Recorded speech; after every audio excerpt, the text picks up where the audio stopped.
pour enchaîner sur la question de l'exclusion du sujet qui se représente dans les rêves. Il y a un rêve que je trouve particulièrement parlant pour moi et que j'ai intitulé « Je ne veux pas aller chez le photographe ». Je suis invité chez des amis et à peine j'arrive, la femme de mon ami Norbert me dit tu vas aller chercher les photos chez le photographe. Alors, je suis un peu choqué, je suis invité à dîner et on m'envoie tout de suite balader en me disant d'aller chercher les photos. Et je ne sais pas où est le photographe, elle m'écrit l'adresse du photographe sur un bout de papier, mais au lieu de l'y aller, je tourne, je vire, j'hésite, je ne sais pas trop. Et puis je vois mon ami Norbert qui est en train de peler des légumes dans la cuisine. Ça aussi, ça me vexe un peu, parce que moi, d'habitude, quand j'invite des gens, le repas est prêt. Alors lui, s'il commence à peine à peler les légumes, ça ne va pas le faire avant un bon moment. Et je vais m'installer avec lui, et tout d'un coup, sur la table, je vois plein de bandes dessinées. Je feuillette l'une des bandes dessinées, et je vois le dessin d'un type en train de se masturber, juste au moment de l'éjaculation. Ça m'étonne un peu que mon ami Norbert possède des ouvrages de ce genre, parce que lui, il est plutôt très réservé, disons, notamment sur les choses sexuelles. Mais bon, il a ce machin, et puis je continue mon je tourne, je vire, parce que je sais que je dois aller chercher les photos, mais j'y vais pas, et j'hésite. Et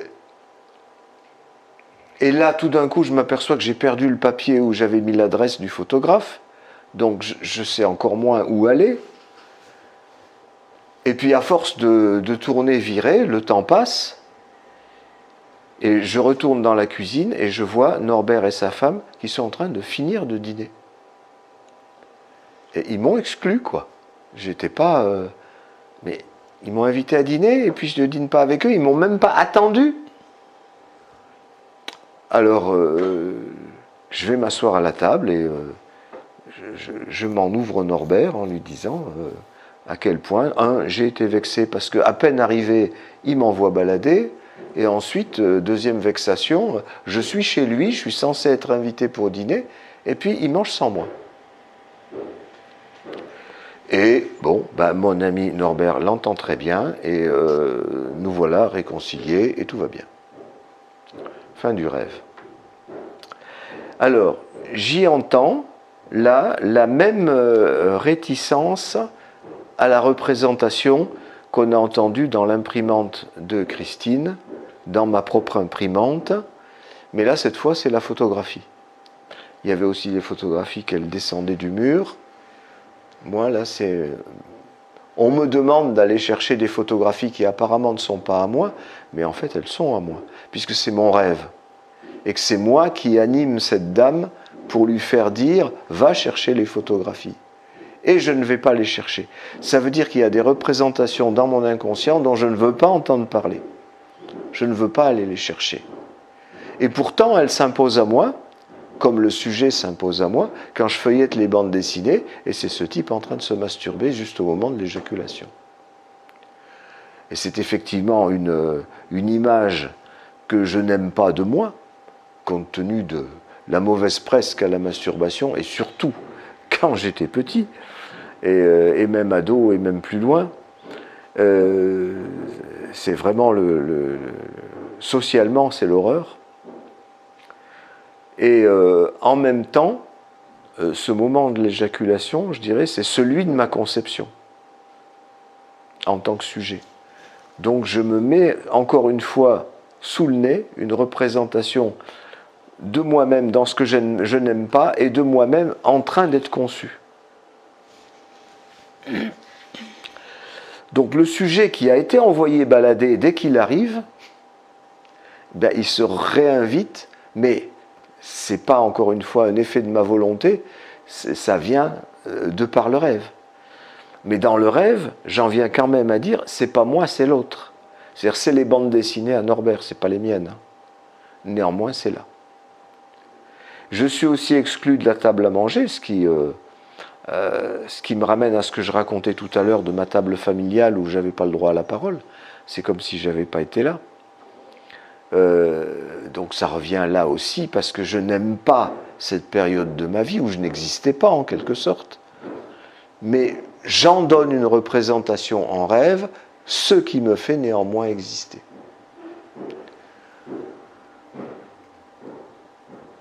Dans ce je tourne, je vire, il y a effectivement toutes mes hésitations de sujet. Tourner, c'est à la fois tourner la rondelle, hein, on va y venir, la théorie de la rondelle, hein, découper une rondelle de papier dans une feuille de papier, c'est ça, c'est découper une représentation. Et je tourne avec mon corps dans l'espace, là, parce que je ne sais pas, je voudrais aller chercher la représentation, la photographie chez le photographe, mais je n'y vais pas, mais à la place, j'ai une représentation qui vient toute seule, c'est moi à l'état de ma conception, et moi à la table familiale, c'est-à-dire à un moment où je n'existais pas non plus, mais où je me fais exister en discutant de la chose avec mon ami Norbert, et en inventant dans le rêve que ça se passe bien entre nous, il entend ce que j'ai à lui dire et on est réconciliés. C'est comme si j'expliquais à mon père, tu m'as pas entendu toute la vie, tu m'as exclu, ou à ma mère, pareil, et puis là, tout d'un coup, ah ben voilà, ça y est, t'es réinclus. Tout va bien. Dans les rêves, on peut tout faire, y compris refabriquer son histoire, se reconcevoir d'une autre façon. Donc voilà. On passe à la rondelle ? Ou à moins que tu as quelque chose à dire ? J'ai encore quelque chose à redire. C'est sur ton « je tourne, je vire ». Dans ton rêve, avec ton corps qui se déplace et qui tourne. Ça m'a fait penser à plusieurs choses. Ça m'a fait penser à mes enfants, encore, qui tournent et virent très souvent. Quand il y a du monde, quand ils tournent comme ça, et ça m'agace, mais ça m'agace pas tout le temps, mais des fois ça m'agace et je leur dis non, ça suffit, tu restes assis, tu bouges plus. Et je pense que, alors je continue, ça me fait penser aussi à des gens que j'ai croisés dans le cadre de mon travail, qui me disaient, Christine, si tu savais, chez moi, mais je tourne en rond tout le temps. Et effectivement, physiquement, c'est des gens qui tournaient en rond, ou alors qui faisaient les 100 pas comme ça. Donc là, mais il y avait, le corps allait se déplacer, et je pense, et je fais l'hypothèse qu'ils étaient dans cette hésitation de pouvoir se faire une représentation de leur propre corps, avec une limite qui parfois était fluctuante. Je pense du coup à quelqu'un d'autre, allez, je vais l'appeler Georges. Georges me racontait mettre une casquette, tout simplement pour faire le contour de sa tête, pour pouvoir sentir physiquement le contour de sa tête. Et ça me fait penser à ça aussi, du coup, là mis au niveau plus proche du corps encore. Mais ton tourne, je vire, voilà, me parle, et je l'ai expérimenté en vie de veille. Et un dernier exemple qui me vient comme ça, c'est ma fille, Zoé, qui, pas plus tard qu'il y a 2 jours, était en train de construire le toit d'une maison. Et elle commence à s'énerver, à piailler, à taper du pied. Je sais pas qu'est-ce qu'il y a. Puis là, elle se met la voix chevrotante à dire je veux construire ma maison, mais en même temps, je veux pas. Elle était sur les deux à la fois à un moment, et ça l'a, en tout cas, vu le comportement qu'elle avait, j'ai fait l'hypothèse que c'était pas bien confortable pour elle. Donc, je suis venue en me disant, est-ce que tu veux que je t'aide, en me disant, je vais peut-être l'aider à pouvoir faire finir sa représentation, parce que la maison n'était autre qu'une représentation aussi, après tout. Et là, elle s'est énervée en me disant, oh, puis de toute façon, vous m'énervez, laisse-moi tranquille. Et je pense que là, elle avait, en tout cas, besoin d'être toute seule avec son affaire, et que je sorte aussi, moi, de la mise en représentation, qu'elle sorte de mes mots, quelque part, comme on l'évoquait tout à l'heure. Et ce tourne, se vire, voilà. Tout ça pour dire que c'est quelque chose qui revient perpétuellement dans ce que je vis, y compris dans mes rêves aussi. Donc je partage cette structure que tu décris. Voilà. Et ce que tu dis me fait penser que peut-être mon rêve représentait moi, enfant, en train de tourner viré dans l'appartement, parce que je crois qu'à peu près tous les enfants font ça à un moment ou à un autre. En tout cas, c'était ce que tu décris de ta fille, qui veut et qui veut pas en même temps. Dans mon rêve, c'est exactement la même chose. Je veux aller chercher les photographies, et en même temps, je ne veux pas. Ce qui fait que je tourne, je vire, j'hésite, je ne sais pas. Les symptômes, d'une manière générale, là où les gens souffrent, c'est quand ils sont comme ça en face de deux options, peut-être plus parfois, et que c'est trop difficile de choisir. Oupe là ?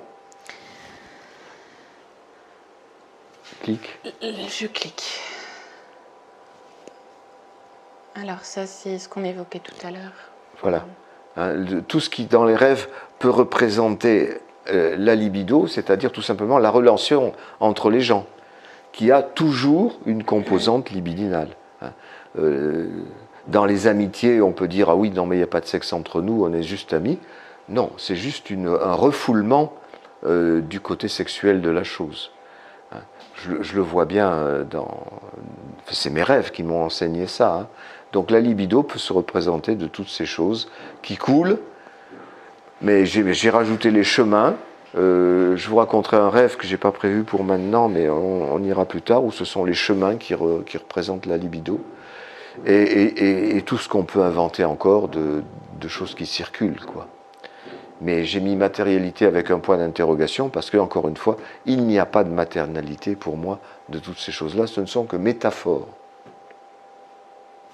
La libido, c'est un concept, c'est pas autre chose. Je tourne. Oui. Hop. Ah oui, tiens, ça c'est intéressant. C'est une peinture que j'ai faite à une époque qui est une condensation de plein de rêves. Parmi les choses qui représentent le sujet, j'ai oublié de citer ordinateur. Là, je me suis représenté moi-même en train de flotter dans une cour d'immeuble, comme c'était dans mon rêve, et où je voyais dans des espèces de cages à chaque fenêtre, c'était des cages comme il y avait des garde-manger autrefois, avec des grilles pour protéger des mouches. Et là, dans le garde-manger du haut, qu'est-ce que je vois ? C'est un ordinateur. L'ordinateur, c'est-à-dire moi-même. Une image que je peux donner du sujet moi, c'est-à-dire avec une mémoire et des logiciels pour faire fonctionner la mémoire. Je suis également tout nu au milieu, là. Je me suis représenté dans cette position-là parce que un jour que je rêvais que j'étais... comme dans les rêves, on est debout, on fait des actions, on va ici, on va là. Et puis je me suis réveillé et j'ai vu mon corps passer de la position debout à la position horizontale puisque j'étais couché dans mon lit. Ça n'a pas été un brutal réveil, j'ai vu toute la transition. Et là, je suis en train de découvrir une peinture abstraite. Donc ce que j'ai appelé le réel, c'est tout ce que dans les rêves, je ne peux pas décrire. Des foules d'objets, des foules de gens, ce qui reste dans l'ordre de la foule, de la quantité, mais aussi de la substance indescriptible. J'ai aussi la question des affiches où il y a des lettres, mais je ne peux pas voir ce qui est lu parce que c'est flou. Enfin, toi, des trucs qui veulent rien. Enfin, c'est mi des lettres, mi pas des lettres. Enfin, oui, il y a de ça aussi. Voilà. Ce qui n'a pas accès à la représentation. Sachant qu'au-dessus, justement, c'est une scène de théâtre, et ça j'avais oublié de le citer aussi, parmi les représentations du sujet, il y a le théâtre, le cinéma. Le cinéma, tu l'avais cité, faire un film, mais faire une pièce de théâtre, etc. Le château, dans le fond, étant le moi qu'il s'agit de construire, mais la représentation en elle-même, le fait de faire la représentation, c'est plutôt le sujet qui mérite la représentation aussi. Il y a aussi cette armoire qui regorge de dossiers, de papiers, qui peut représenter quelque chose comme la mémoire aussi. Donc une autre représentation du moi. La baleine dans la baignoire, j'en ai rêvé aussi. une baleine, c'est noir et blanc. Et ça m'a fait penser à l'hallucination que j'avais quand j'étais ado et où je voyais une succession de noirs et de blancs, sans pouvoir dire de quoi il s'agissait. J'ai fini par comprendre qu'il s'agissait du pubis de ma mère, les poils noirs sur le ventre blanc. Et ça se passe dans une baignoire, ce qui me permet de faire l'hypothèse que ma mère a dû prendre des bains avec moi et que c'est là que j'ai pu observer cette chose qui était tellement inobservable de ma part, tellement incompréhensible, il n'y a pas de zizi, que je n'ai pas voulu inclure cette représentation dans moi-même, ce qui fait que c'est revenu sous forme d'hallucination. C'est-à-dire, c'est pas moi, c'est l'autre, c'est en dehors de moi. Parce que si je l'avais admis en moi, ça aurait voulu dire que j'admettais ma propre castration. Donc ça ne marche pas. Voilà. D'où ça rejaillit dans mes relations avec les femmes. L'autre, là, comme Marilyn Monroe, elle a un aspirateur entre les jambes. L'aspirateur, parce que son grand tuyau permet d'évoquer un phallus, c'est rassurant, mais en même temps, ça risquerait d'aspirer le mien, ce qui est beaucoup moins rassurant. Tiens, du coup, encore une anecdote d'il n'y a pas longtemps, ma fille se réveille un matin et me dit « Maman, j'ai rêvé que je cherchais mon gant d'espion, parce qu'elle a un gant comme ça d'espion qu'elle met sur sa main, et elle l'avait perdu dans son rêve. Elle me dit « Puis t'imagines, peut-être je l'aurais jamais retrouvé, puis peut-être c'est l'aspirateur qui l'aurait aspiré. » Ça me fait penser du coup à l'aspirateur. Oui, oui. Voilà, clic. Alors ça, c'est une peinture quand même un peu mieux foutue au point de vue technique, parce que moi je ne suis pas vraiment peintre, qui est de l'atelier de Robert Campin, et ça date du début du XVe siècle. Et ça représente une annonciation. Hein. Quand l'ange vient dire à la Vierge Marie, vous êtes enceinte du Seigneur, eh bien moi je l'entends comme une scène primitive, c'est-à-dire le moment de la conception, justement. Puisque c'est à ce moment-là que la Vierge Marie se retrouve enceinte. Et effectivement, je ne sais pas si on le voit suffisamment ici, tu peux peut-être avec l'ombre indiquer le Christ en haut, tout petit, entre les deux, ici. On a un tout petit bébé qui porte une croix. Hein. C'est Jésus qui arrive, zou, bouf, qui va aller dans le ventre de la madame. Déjà avec sa croix, il va avoir du mal parce que c'est pour indiquer que son destin est tout tracé. Ce qui est terrible d'ailleurs, au niveau de ce qu'on disait. Ça veut dire que parce que son destin est tracé, il faut tracer quoi. Il n'aura pas eu sa place de sujet, le pauvre. Il est sacrifié, c'est le cas de le dire, sacrifié sur l'autel de ce que veut son père. C'est un peu dur à avaler pour moi. Mais bon, et c'est une scène primitive aussi, au sens où on voit, comme c'était souvent le cas à l'époque, les donateurs, ceux qui ont payé pour que la toile soit faite, hein, ils sont agenouillés à l'extérieur, là, devant une porte entrouverte, par laquelle ils guignent pour regarder ce qui se passe.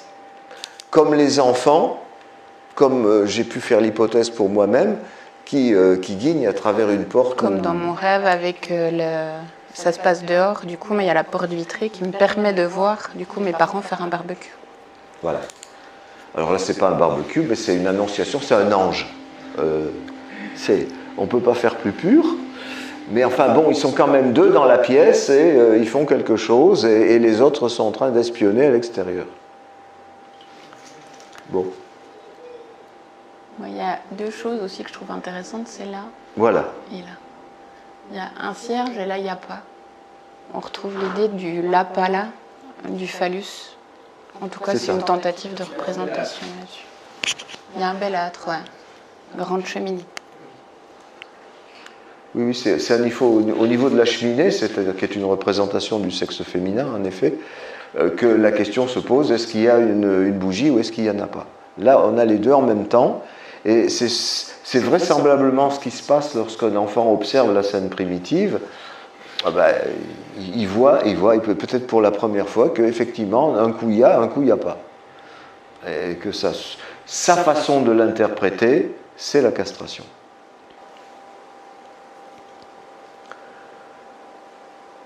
Ce qui fait quand même un traumatisme sérieux.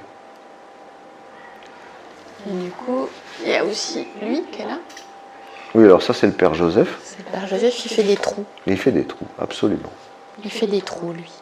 C'est-à-dire qu'il fait des représentations. On en revient à ça, il essaye en tout cas. Voilà. Parce que la représentation, au fond, ne peut pas exister si elle n'a pas un trou autour.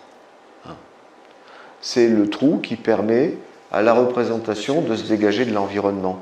Quand je disais que dans mes rêves, je voyais des fois des foules, c'est très souvent, eh bien pour que quelqu'un sorte de la foule et attire notre intérêt, eh bien justement, c'est qu'il y a un trou qui se met autour et qui différencie la personne de la foule. Ben, ce trou autour, c'est la libido. Ou encore, le symbolique comme tel, c'est-à-dire c'est ce qui va faire en sorte que cette personne devient un symbole pour nous, un symbole de quelqu'un que j'aime. Hein, la libido qui est autour, faisant que, voilà, je vois cette personne au lieu de voir tous les autres. Oui. Voilà, ça se passe comme ça. Tu peux aller relativement vite. Voilà, c'est ce que fait ce trou autour d'une représentation quelconque. Mais tu peux revenir au départ maintenant ? Oui. Ce que je fais dans le travail de mes rêves et qui ne cesse pas, hein, c'est pour ça que ça revient sans arrêt. Il y a quelque chose d'infini que je ne peux pas définir, parce que c'est infini justement, hein, quelque chose de l'ordre du réel, d'une perception, etc. Et puis je vais faire un encodage en tournant autour, je tourne, je vire, hein, et je vais dégager une rondelle. Pouf, pouf, paf, voilà. Et ça se passe aussi chaque fois que je parle, tu peux revenir au début, voilà, ce que je dis en commençant à parler, ensuite le développement de ma phrase, ensuite le développement de ma phrase, et enfin j'arrive à ma conclusion. Et pour arriver à ma conclusion, pourquoi c'est pas linéaire ? C'est parce que si, dans le courant de ma phrase, j'ai oublié le début, ben je ne sais plus ce que je veux dire. Ben, ça m'arrive des fois. Je commence un développement et puis j'arrive... Ah ben je ne sais plus ce que je voulais dire. Bon, je rattrape assez vite. Sauf qu'il y a des gens, qu'on se trouve souvent dans les hôpitaux psychiatriques, qui continuent comme ça des développements. Ils ont oublié ce qu'ils ont dit au début et ils ne voient plus du tout où ils veulent aller non plus. Mais ça ne les empêche pas de continuer à parler. On en trouve aussi beaucoup dans la vie quotidienne. Des gens qui parlent beaucoup, vous savez, blablabla, et ça ne s'arrête jamais. Et ils font assez peu attention à ce que pourraient dire les autres. Mais enfin, c'est du même ordre, quoi. Donc il faut que ça boucle. C'est au moment où je rejoins l'intention que j'avais, ce que je voulais dire au départ, que c'est seulement après avoir fait le développement que je rejoins le début, l'intention que j'avais. Et que c'est comme ça que, d'une manière beaucoup plus générale, je rejoins toujours l'origine dans mes rêves. C'est-à-dire ma naissance, ma gestation, ma conception. Parce que c'est ça qui finalement va me permettre de dégager les représentations, c'est-à-dire donner sens à tout ce que je dis, à tout ce que je fais. Donc le sens de la vie, quoi. Et ce travail-là, moi, ça me fait aussi un écho au travail de l'analyste, pour le coup, dans la séance d'analyse. Moi, ce que j'ai vécu, en tout cas dans les temps où j'ai travaillé avec toi, c'est un soutien. On parlait tout à l'heure de comment le psychanalyste ou la personne qui accompagne soutient la personne qui lui est confiée à l'accompagnement. C'est que moi, je me suis sentie soutenue pour faire ça, justement. Par les questions, par comment, en fin de séance, parfois, pouf, je revenais reboucler autour, mais c'est par des questions de clarification, je le ressentais comme ça en tout cas, quand tu les posais, que tu avais besoin que je clarifie parce que tu ne comprenais pas, ou voilà, je ne me suis pas sentie dirigée, mais c'est parce qu'un autre sujet ne comprenait pas ce que moi j'avais à dire, que du coup tu posais des questions, et ça me permettait de faire cette courbure-là, et en fin de séance de me dire, ouais, voilà, c'est ce que je voulais dire du coup. Et c'est comme ça que les représentations sont venues au fur et à mesure des séances. Et c'est la même mécanique quand j'écris mes rêves et que je les analyse et que je les publie. La mécanique, en fait, au final, est la même. Et je dirais qu'elle se reproduit à l'intérieur des rêves, puisque ça correspond à mon je tourne, je vire dans mon rêve, mais j'ai fait d'autres rêves où je me vois faire un périple dans la campagne ou dans la ville et revenir à mon point de départ. Et j'ai besoin de vous préciser aussi là-dessus que ça, pour moi, c'est la représentation de ce que toi tu appelles réel. Enfin, c'est une surface, c'est une image, une métaphore plus qu'une représentation, parce que par définition, du coup, il n'y en a pas dans le réel. Tu parles de la surface jaune. De la surface jaune, voilà, c'est ça.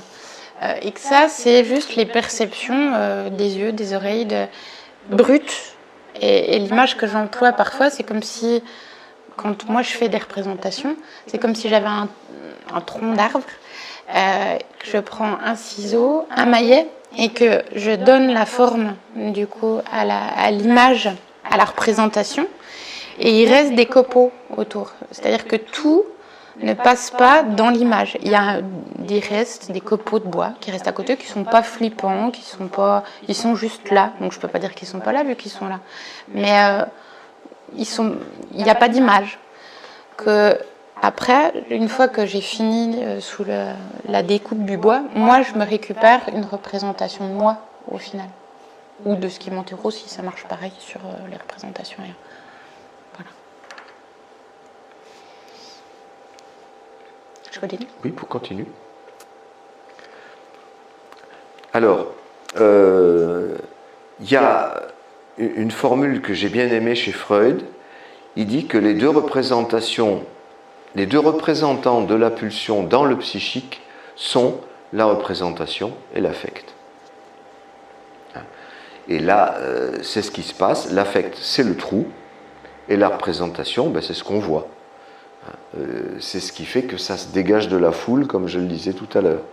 L'affect, pourquoi ? Parce que j'aime cette personne, alors, avec tous les degrés possibles et imaginables, entre quelqu'un dont on est amoureux, et puis les gens avec lesquels on est plus ou moins en relation, donc qui méritent un petit peu de libido, mais pas tout ce que je vais inclure sur un amoureux ou sur un papa, une maman ou un enfant. De toute façon, c'est donc l'affect qui va donner sa valeur à la représentation. Au même sens qu'on peut dire qu'une action en bourse a une valeur, qui peut varier justement en fonction de ce qui se passe. S'il n'y avait pas eu le trou, la coupure qui a fait le trou, c'est jamais que le travail du symbolique, le travail de faire ce trou et de faire cette représentation en même temps. Une des choses pour moi qui a été compliquée à comprendre par rapport à cette histoire de trou, c'est que en fait le trou c'est ce qui reste, mais c'est aussi le tout petit espace, tout petit, au moment de la découpe. C'est déjà là, ça fait trou. Oui. C'est un trou. Au début, dans mon imaginaire, c'était un truc rond comme ça, puis on tombait dedans. Mais du coup, il y a une vastitude, je trouve, d'état à ce trou, et ça commence déjà à la découpe. Pour moi, maintenant. Je continue ? Vas-y. Voilà, vas-y. Voilà. Alors donc ça peut aboutir, dans le meilleur des cas, à une représentation de l'image du corps.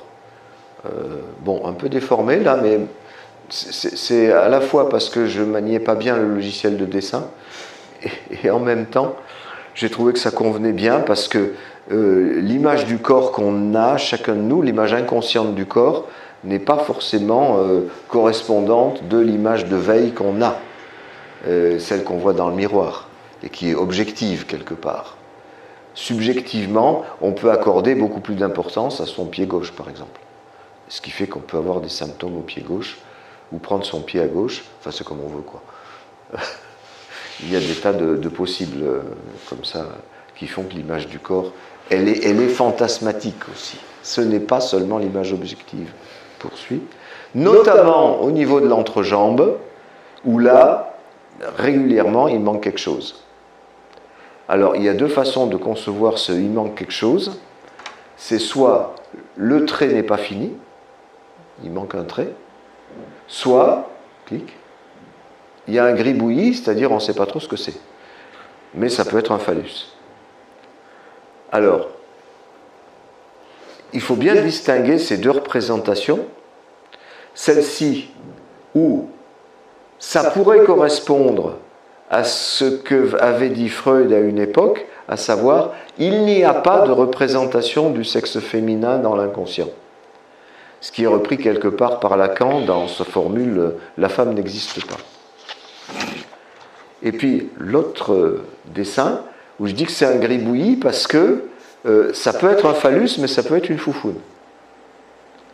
Parce que pour moi, j'ai fini par me dégager des idéologies psychanalytiques, hein, parce qu'on répète ce qu'a dit Freud et on répète ce qu'a dit Lacan comme des perroquets, mais moi, mes rêves m'ont imposé autre chose, c'est-à-dire qu'il y a bel et bien une représentation du sexe féminin, sauf que cette représentation, c'est la castration. D'où le refoulement. Parce que si j'imagine que c'est une castration, eh bien ça veut dire que ça me menace, parce que ça risque de m'arriver aussi, puisque je suis témoin, puisque j'ai pris des bains avec ma mère, par exemple, qu'on a pu le couper à quelqu'un. Mais ça ne veut pas dire qu'il n'y a pas de représentation, mais que cette représentation, justement parce qu'elle est traumatisante, ben d'une part, ça rappelle que c'est une représentation, et ça rappelle qu'elle est refoulée. Donc la représentation n'est pas là, ça ne veut pas dire qu'il n'y a pas de représentation. Il y a une représentation, mais refoulée. Et je te rejoins complètement, avec un grand merci aussi pour cette précision. Quand on a préparé ensemble, ce que tu disais aussi, c'est que tu as revu des vidéos que tu avais faites il y a 4 ans, que tu t'étonnais de redire encore finalement qu'il n'y a pas de représentation du sexe féminin. C'est ça. Et moi, je pense aussi que c'est mon côté fille. Et cette nouvelle formulation, en tout cas, me convient davantage à plusieurs niveaux. C'est d'abord parce que je la trouve beaucoup plus ajustée à ce que je regarde et ce que j'observe dans mes rêves. Et aussi parce que j'ai le sentiment quand même qu'il y a eu un sacré patriarcat dans la psychanalyse quand même. Il y a la question du refoulement aussi, bien sûr, qui est au travail pour... bah oui, c'est tellement dur la castration qu'on refoule. Donc de passer à côté du fait que la représentation du sexe féminin, ça soit finalement la castration, ça ne m'étonne pas tant que ça. En tout cas, en tant que femme, ça fait du bien de l'entendre, parce que le sexe féminin n'existe pas, c'était quelque chose qui me heurtait l'oreille. Et du coup, cette formulation me va beaucoup mieux. Alors c'était « la femme n'existe pas » et « il n'y a pas de représentation du sexe féminin dans l'inconscient ». Ouais. Non mais il faut être précis quand on cite, ok, d'accord. Ça me va. Pour pouvoir contester ce qui est contestable. Ça me va. Bah, du coup, cette formule me convient mieux. Voilà. Donc, clic. Ah, ça c'est moi. Une petite photo, parce que je fais de la photo et je me suis rendu compte que mes photos, elles parlaient aussi pas mal de mon inconscient. Donc là, on retrouve cette idée du bébé. J'ai pas fait exprès en plus en faisant la photo, c'est après coup que je me suis rendu compte de ce que j'avais fait. On retrouve le bébé, donc dans mon imaginaire, mon moi bébé, avec cette idée que j'ai été castrée, donc qu'avant d'être fille, j'étais garçon, je parle bien de l'imaginaire. Je sais bien que je suis née fille maintenant, mais les deux états se superposent. Et là, on retrouve la découpe avec le grand couteau, la courgette qui vient rappeler le côté tranchant et puis le zizi, tout simplement. Ah, je suis allée un peu vite, je suis désolée, je reviens en arrière. Voilà, là. Et la mouche, elle vient rappeler le fait qu'elle peut s'envoler et sortir, du coup. Le côté, je ne maîtrise pas le fait d'avoir perdu mon phallus. Ça me fait penser aussi à l'expression « attention », des fois aux petits garçons, là, ça me tripote pas trop ton zizi, ton petit oiseau, il va s'envoler. Cette idée que le zizi pourrait s'envoler et être quelque chose d'autonome, ça me rappelle, ça me fait aussi penser à cette peur que j'ai pu observer chez ma fille, des vers de terre, des choses comme ça qui bougent toutes seules, des araignées aussi. Ces insectes, ces petits trucs qui bougent de manière indépendante et sans qu'on puisse maîtriser grand-chose. Voilà. Oui, c'est-à-dire qu'ils peuvent se poser sur le corps, donc avoir l'illusion qu'ils font partie du corps, et puis s'envoler. C'est ça. Il y a une fois, c'est une mouche qui est venue se poser sur sa jambe. Elle a hurlé « Maman, au secours !» Je suis arrivée, je prends la mouche, je la laisse se réenvoler. Et je lui dis « Mais du coup, qu'est-ce qui te fait peur? Est-ce que tu peux m'expliquer? Parce que j'arrive pas à me représenter ce qui te fait peur. » J'avais peur qu'elle me fasse un trou. Ah bah. Et oui, le fameux trou qui est celui dont on cause. Voilà. Je continue. Alors voilà, j'ai retenu cette peinture de Hans Holbein parce elle s'intitule « Les ambassadeurs ». A priori, elle représente les ambassadeurs auprès des Pays-Bas au XVe siècle. Ok, mais enfin, un petit peu plus loin, ce qu'a voulu l'auteur, parce que c'est dans la peinture, c'est représenter les ambassadeurs des sciences et des arts. Un, les sciences, l'autre, les arts. Parce qu'entre les deux, sur les étagères, il y a tous les instruments de l'époque dont pouvaient se servir les scientifiques comme les artistes. Il y a le luth, il y a un globe terrestre, il y a un globe céleste aussi au-dessus, enfin divers instruments comme ça. Alors c'est les deux représentants, mais moi j'ai rajouté que ça pouvait être justement les deux représentants de la pulsion, les ambassadeurs de la pulsion dans le psychisme, de la pulsion, c'est-à-dire du trou, c'est-à-dire de la découpe, hein, l'un l'affect, l'autre la représentation. Alors, le peintre a aussi rajouté cette forme oblongue là en bas, qu'on ne remarque pas au premier abord, parce qu'on est effectivement fasciné par la prestance de ces deux hommes et de leurs beaux costumes et tous leurs beaux instruments. Donc on ne voit pas cette chose au début, puis si on n'y prête pas plus garde, on s'en va et observer un autre tableau, si on est dans un musée. Et puis en s'en allant, on rejette un dernier regard vers le tableau et on s'aperçoit que c'est une tête de mort déformée, en le voyant ici, en se plaçant de ce côté-là. C'est ce qu'on appelle une anamorphose. Et le peintre a voulu rappeler que si les ambassadeurs sont suffisants quant à leur science, leur rang social et leurs beaux instruments, la mort les guette comme tout le monde. Et que c'est à rappeler. Mais ce qu'on peut voir aussi, alors ça c'est vrai, on peut l'entendre pour nous aussi, mais sachant que cette déformation de la tête de mort peut finalement faire penser à un phallus. Mais un phallus autonome, là, qui semble flotter entre les deux, qui semble représenter leur puissance, et qui en même temps, puisque c'est en même temps la mort, eh bien, risque la castration. Et donc, on en vient à ce que j'ai été amené à élaborer théoriquement, que l'affect qui est le trou, qui est le symbolique, c'est aussi bien la libido que la pulsion de mort. La pulsion de mort que Freud avait inventée pour expliquer certains éléments de sa clinique qui ne convenaient pas à sa théorie. Parce que dans sa théorie, il a fonctionné à peu près jusqu'en 1920 avec ce qu'il appelait le principe de plaisir. C'est-à-dire que toute chose que fait l'humain, c'est pour son plaisir. Il l'avait agrémenté du principe de réalité. Alors le principe de réalité, c'est pas tu fais pas ce que tu veux dans la vie, c'est pas toujours toi qui décides. Vous connaissez, vous avez tous entendu ce genre de phrases qui souvent viennent de papa et maman, sinon des instituteurs, des professeurs, etc. Genre, mon gars, être sujet c'est bien joli, mais tu vas surtout faire ce qu'on te dit. Eh bien, le principe de réalité, pour Freud, c'est pas du tout ça. C'est pour obtenir un plaisir, je vais accepter, par exemple, de travailler. Parce que si je travaille, à la fin du mois, j'ai un salaire, je vais pouvoir me payer des trucs.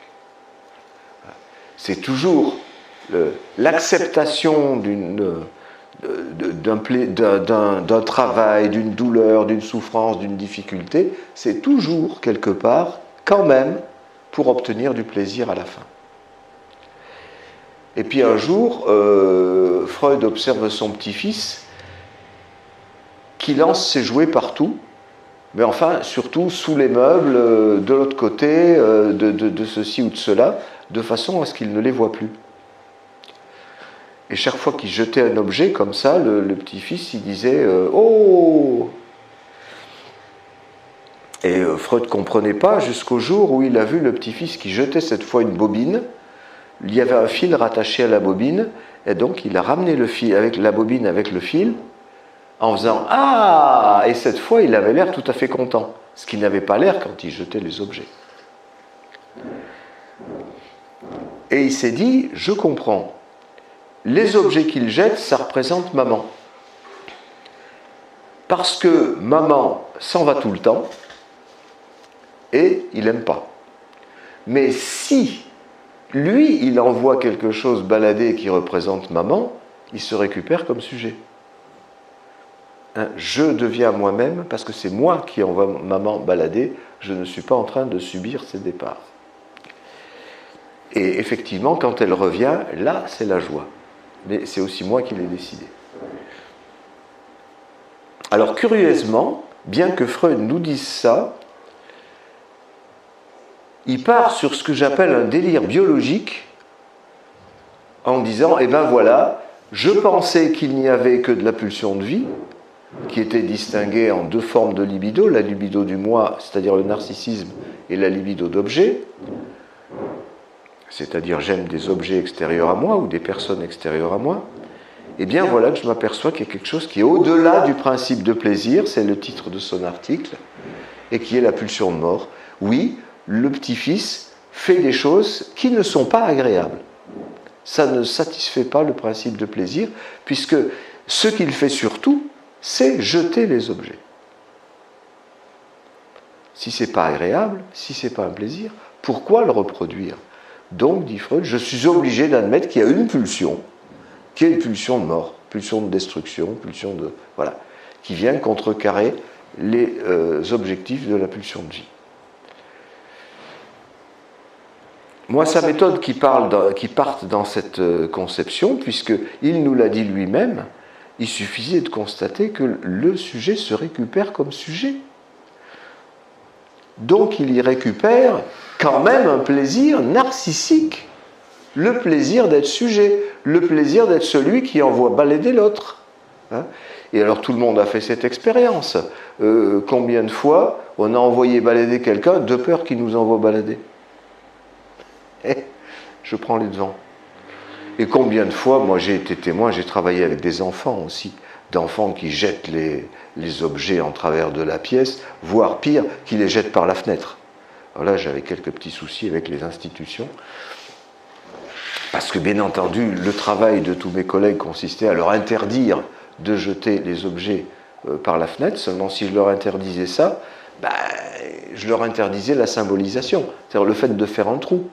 Jeter les objets dans le trou, c'est aussi faire le trou, et donc faire une représentation de l'objet, c'est-à-dire devenir sujet. Donc leur interdire ça, c'était comme les interdire de sortir de mon bureau. C'était la règle à l'époque. La psychanalyse, ça, des enfants, ça se passe dans le bureau, tu ne dois pas les laisser sortir. Je les laissais sortir quand même, parce qu'ils avaient la pulsion à sortir, voilà, comme ça, pour se faire une représentation d'eux-mêmes. C'est-à-dire, non pas tu m'imposes la psychanalyse, mais justement, j'en veux pas. Je sors. Eh bien, très bien. Si ça les aide à devenir sujets, pour ça, j'ai été viré. Exclusion du sujet, à tout point de vue, chez les enfants et chez moi. Donc voilà. Cette action du là, pas là, moi, je la retrouve aussi... Chez ces gens, parfois, j'ai le souvenir d'une personne que j'ai croisée qui, quand elle arrivait devant une porte, vous savez, les portes qui se ferment comme ça, ou Leclerc, ou un autre supermarché, et pouf, elle s'arrêtait au milieu, enfin juste avant, puis le mouvement de balancier se mettait en place comme ça. Et à l'époque, je n'avais pas trop compris. Et là, l'hypothèse que j'en fais, je pense que je l'ai fait différemment après, c'est de pouvoir dire la tête dedans, la tête dehors, la tête dedans, et peut-être juste de rester là-dedans. Ou alors le souvenir d'une autre personne aussi qui était assise en fauteuil roulant, qui était à côté d'une porte et qui fermait la porte comme ça, qui fermait la porte, qui la rouvrait, qui la fermait. Et pour moi, c'est aussi de ce processus-là du Lapala, c'est des tentatives de faire représentation. Et pour pouvoir y arriver, il y a ce besoin d'exclusion de l'objet pour pouvoir le garder en symbolisation dans sa tête. Puis après de le ramener. Mais c'est dans ce mouvement-là que ça s'opère. Et ça, je le redis parce qu'en travail social, quand on accompagne des gens, on est quand même très souvent confronté à des comportements dits déviants, et qui le sont au sens où pour un vivre ensemble, on peut difficilement tout casser tout le temps, parce que ça pose quand même aussi des réels soucis de tranquillité publique. Et que je pense que le travailleur social, son action, elle est de pouvoir repérer là où la représentation, en tout cas déjà repérer que la représentation ne se fait pas chez le sujet qui est en face de lui, et de pouvoir venir soutenir le sujet en face dans ce chemin qu'il a commencé à faire et qu'il n'arrive pas à boucler. Un peu comme ton dessin où il n'y a pas la fin du trait. Quand il ne manque pas l'idée du phallus pala, celui où le trait n'est pas terminé. Et les travailleurs sociaux ont un grand rôle là-dessus, je pense. Quand ils ne se contentent pas d'appliquer des normes. Voilà, et c'est tout le paradoxe aussi de la profession, c'est que cette profession a été inventée, créée aussi parce qu'il y avait ce besoin de pouvoir normer la population par rapport à une idée générale. Il y a aussi de ça dans la profession, c'est tu fais ton ménage comme ça, tu manges comme ça, il faut manger équilibré. C'est des choses que j'ai croisées et que j'ai effectuées dans ma carrière. Voilà, c'est un équilibre à trouver qui, je pense, est trouvable quand même. Oui, au niveau des portes, j'ai connu un hôpital, un gars qui passait sa vie à claquer les portes. Je comprenais pas pendant un bon bout de temps, donc moi je restais à côté de lui et je le regardais faire, parce que ce que faisaient les infirmiers, c'était au contraire d'essayer de lui dire arrête, tu nous casses les oreilles, viens faire autre chose. Bon, je l'ai contemplé pendant des heures faire ça.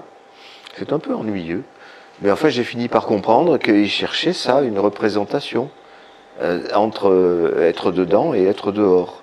C'est-à-dire qu'en fait, il claquait la porte après être sorti, mais une fois de l'autre côté, il rentrait et il reclaquait la porte. Et j'avais l'impression que c'était comme s'il cherchait à sortir, comme la naissance. Dans mon rêve, par exemple, du photographe, je cherche aussi à sortir tout en restant dedans. C'est un petit peu la même chose. Et lui, il faisait ça. Il n'arrivait pas à avoir une représentation de la limite entre le dedans et le dehors. C'est-à-dire tout simplement entre son corps et l'environnement. Donc quand j'ai eu compris ça, je ponctuais ces claquements de porte de dedans, dehors, parti, revenu, etc. Façon de faire du Ford-da, comme le père Freud. Et avant de conclure pour notre pause de midi, parce que je vois que l'heure tourne, pour continuer à donner image de ce qu'on vient de dire, j'ai un rêve que j'aimerais vous conter. Alors c'est un rêve de cette semaine, tout simplement. Alors c'est un rêve où je suis avec des copines, on est 4 copines, dont une particulière, je vais l'appeler Sophie. On est dans une chambre, a priori une chambre d'enfants. On est toutes avec nos enfants et ma copine Sophie, elle est en haut d'un lit à 2 étages.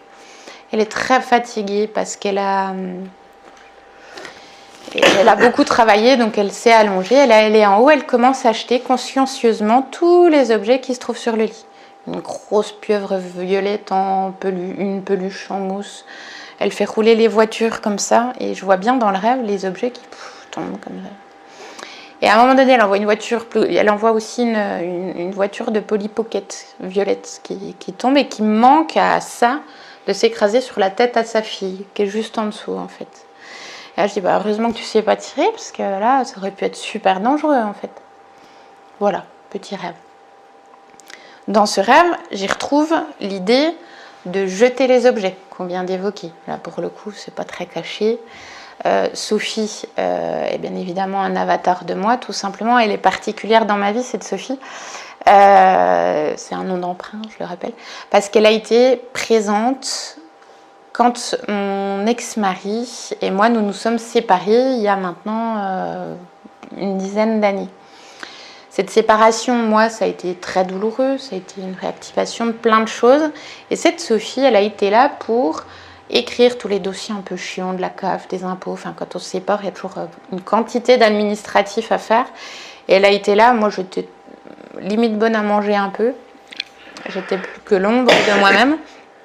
Et elle a été vraiment présente pour moi. Donc, et il se trouve que récemment, elle aussi s'est séparée. Donc je pense que là, il y a un écho qui revient à ce que j'ai vécu, une identification de moi à elle, de ce qu'elle vit au jour d'aujourd'hui, qui est dans ce rêve.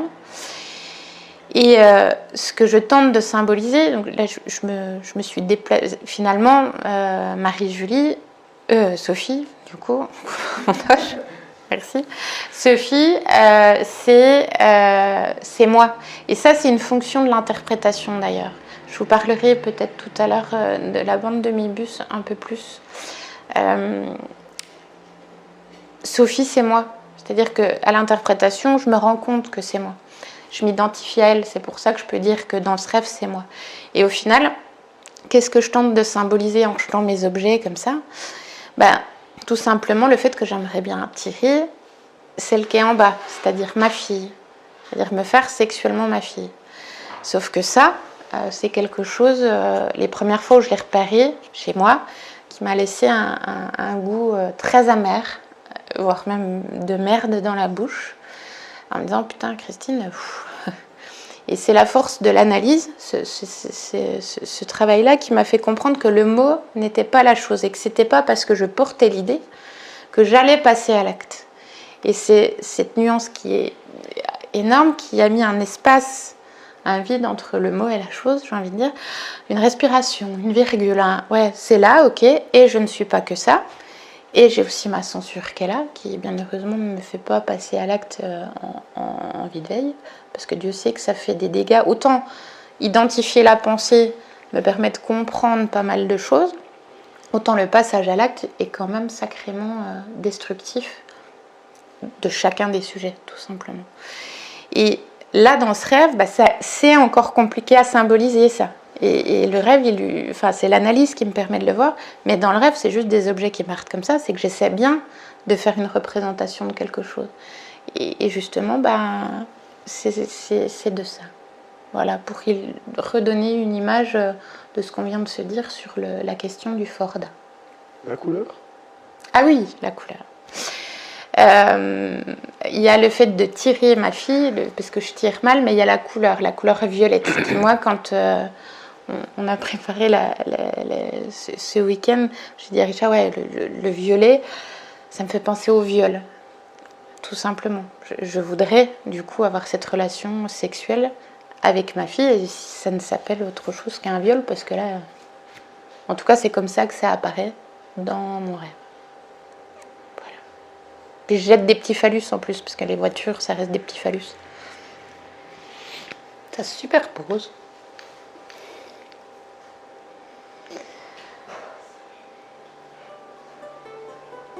On se prend une super pause. On se prend une super pause. Ou alors est-ce qu'on prend juste peut-être avant la super pause un temps d'échange sur ce qu'on vient de dire pour conclure ? C'est un choix. Qu'est-ce que vous en pensez ? Où est-ce qu'on va manger ? Où est-ce que... On va manger ? Ok. Eh bien on va manger.